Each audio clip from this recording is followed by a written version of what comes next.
You take a story and you want to make a Pirates of the Caribbean out of it, so it becomes Thugs of Hindustan. You take a story and you want to make Mad Max Fury out of it, it becomes Shamshera. And if you want to make a bootleg Emily in Paris and Two Broke Girls, you make Call Me Bae. I just want to give you an example of the inventive writing of this series. There is a point where Ananya Pandey is going to debate Veer Das. Veer Das usually wears shorts underneath the desk while reporting the news. He wears pants this time. So she goes, "Oh, is it a special occasion? You're wearing pants." Veer Das goes, "You're also wearing pants. Smarty pants." Great.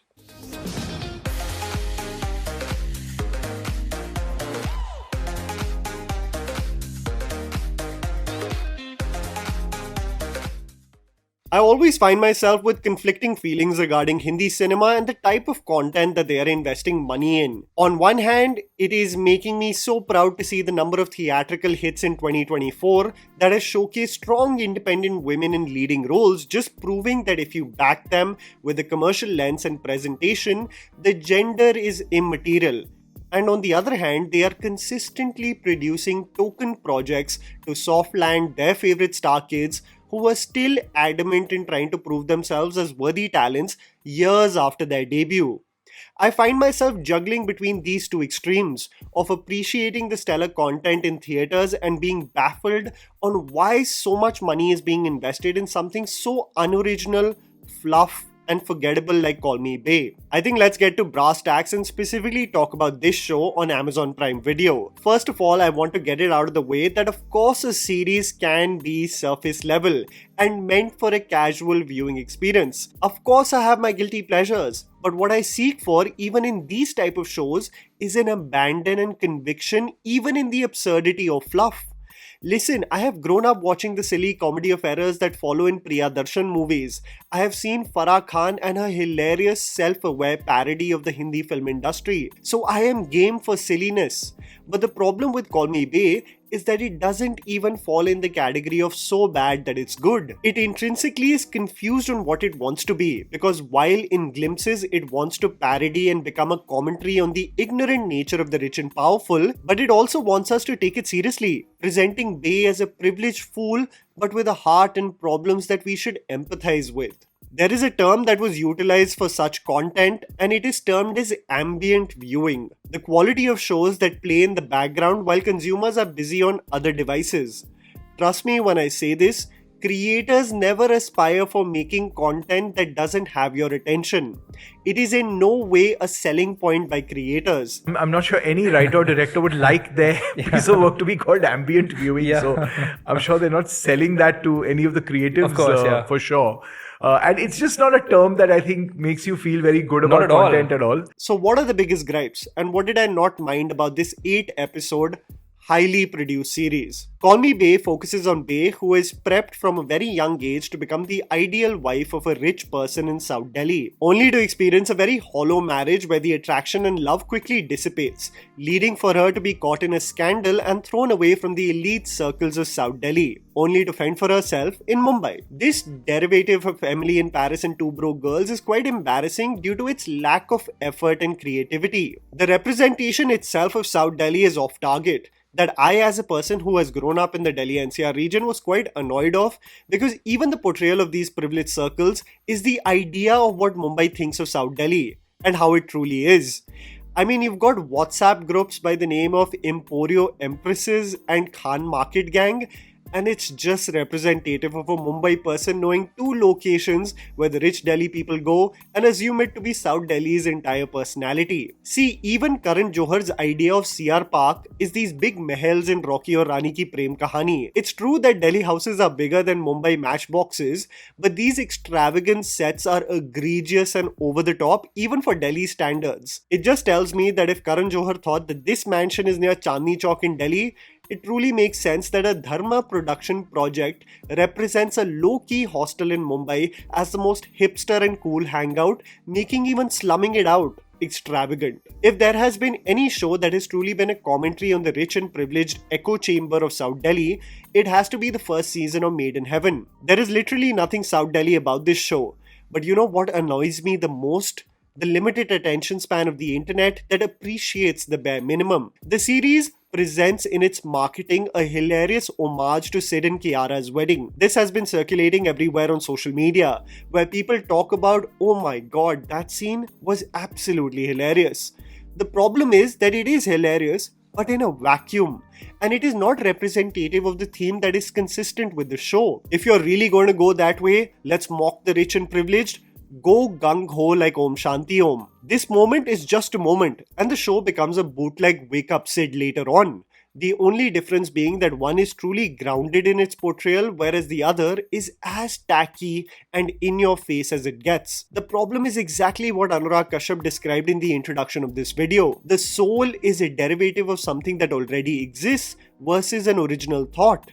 We are singing praises of the bare minimum all under the guise of, hey, it's just a show for the girlies. Hey, I just shut my brain and watched this show. But even that genre can be clever and genuinely funny. The most unintentionally funny part about the show is that it wants to cater to Gen Z, but it is as millennial and boomer as it can get. We all know that Gen Z considers hashtags to not be cool, and Bay's entire personality is dependent on hashtags, making me really think one thing. You know, at one point of time in the 90s, Bollywood paved the way for what was cool. From a fashion perspective, from a style perspective, everyone looked up to what they saw on the screen. And it was representative of what was cool. As the years have passed by and a producer like Karan Johar has grown older, they are almost playing catch up to what is cool, pandering to a generation that they don't identify with but try their best to. And this cringeworthy attempt is something that we have seen with the evolution of Coffee with Karan, where you're just trying to play catch up with a much more younger demographic and in turn just seeming like a jaded uncle at a young birthday party. Caution is really important in this regard, as it may just become the downfall of a company that doesn't make stories true to itself but invests in capturing a market that is not even the patrons of cinema. You get what I'm saying? This is what Varun Dhawan had also communicated on what was missing in the final outcome of Jug Jug Jio, that we cater to the audience that bought the 300-400 rupee ticket and in turn forgot about the 100 rupee ticket consumer, who essentially forms the major crux of the theatre going audience. When you become so niche in the demographic you are communicating with, you are only going to alienate yourself with the audience. Ananya Pandey has been formidable in roles where the personality of the character is closer to what she identifies with, a privileged girl with her heart in the right place. What's the bare minimum that creators can do in order to really showcase to us that Bay has a heart of gold? Disperse moments where she is sweet to blue collar workers and most importantly, eats vada pav. Tikha zyada, huh? It truly is what Jordan once said in Rockstar. Oh my god, आज तो बहुत crazy कर लिया मैंने. अरे शास्त्री जी, अरे फूल सिंह जी, आप करवाओ अपना recce session. You know, what do I even do with these scenes? There is a moment where Bay talks about working in an animal shelter, all tying into why the owl is her spirit animal. And she speaks about working there with a shy owl and how she got him out of his shell by dressing up like one. What am I supposed to feel? Okay, let's talk about fashion. Hey, I'm nobody to give tippani on what's cool and what isn't, okay? The max I go to is a Zara and that I think is high-end fashion. But everything looks so tacky in this show. It's loud and so in your face.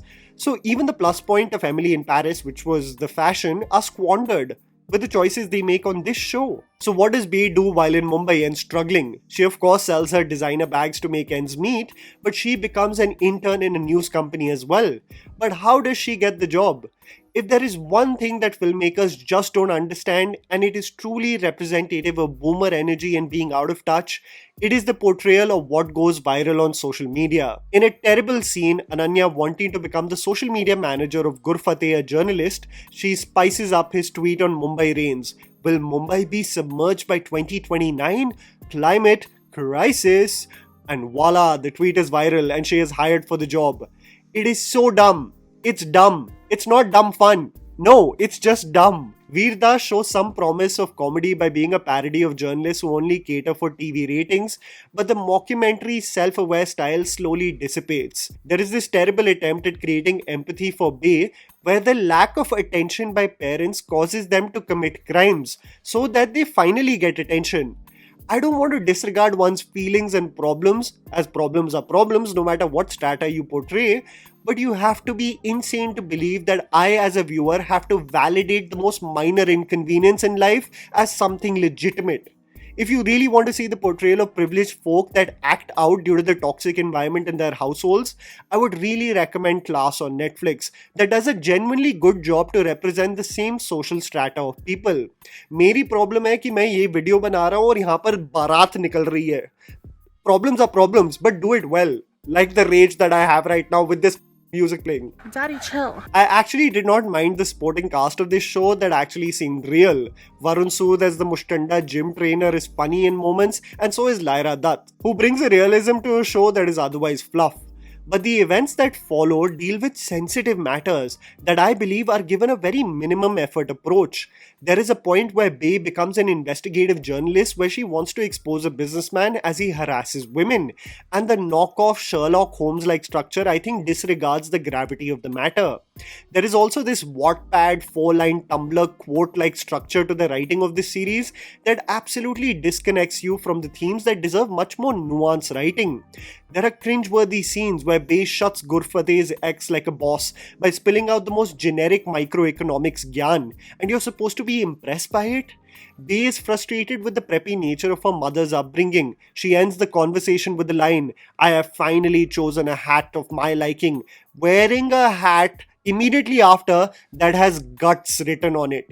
Which 12-year-old has written this scene? The series ends with a debate, and again, same one-liners that are intended for us to click our fingers and believe that the show is much more than just a fluff piece meant to be appreciated for its fashion. This is just another way for us to believe that, Ananya isn't really a bad actor. This is not even challenging for her in any way. This show leaves no imprint, no impact, and I don't think this will ever be a goal for any producer investing money in an 8-episode series. At least Fabulous Lives of Bollywood Wives was a good cringe watch, but this is confused on what it wants to be, making it just tiring for me, and the internet discourse giving it credit for the bare minimum slightly infuriates me. The bar cannot be this low. If the defense is that the same way you like your mass action films and cheer in theaters on the big screen when heroes do badass scenes, this is a show for the girlies. Let it be for us and stop whining and getting your tushy in a twist. I concede. But can I trade you a Big Girls Don't Cry on Amazon Prime Video instead? Trust me, it's far more compelling. And that was the video, guys. Write down in the comments below what you thought about Call Me Bay. Please don't forget to follow me on Instagram. The handle's right in front of you. Follow me at JammyPants4. Also, please support us by smashing the like button and subscribing to our channel for weekly content ahead. Thank you for watching.